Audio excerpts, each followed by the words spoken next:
I've been the subject of protests during the course of my 8 years, and I suspect that there's not a president in our history that at some point hasn't been subject to these protests.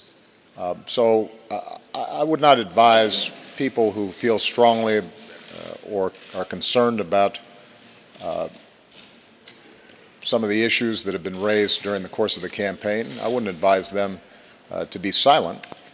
What I would advise, what I advised before the election and what I will continue to advise after the election, is that elections matter, voting matters, organizing matters, being informed on the issues matter.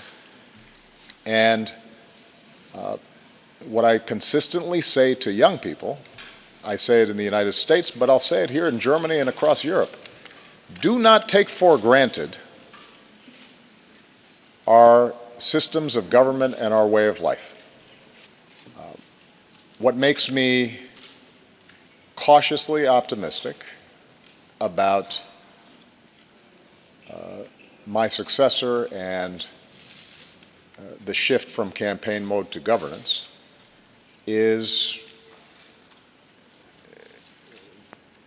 there is something about the solemn responsibilities of that office,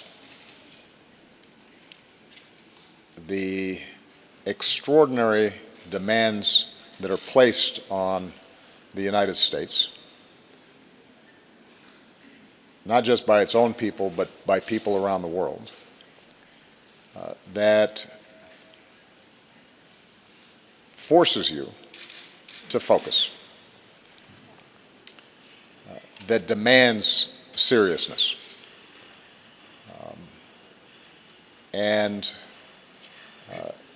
if you're not serious about the job, then you probably won't be there very long, because it will expose problems. Even when you're doing a good job, even when you are attentive, there's so many things that come across your desk that people are going to question you, and you're going to have opponents and you're going to have critics. And you figure that out pretty fast when you're sitting there. And I think the President-elect is going to see fairly quickly that the demands and responsibilities of a U.S. President are not ones that you can treat casually.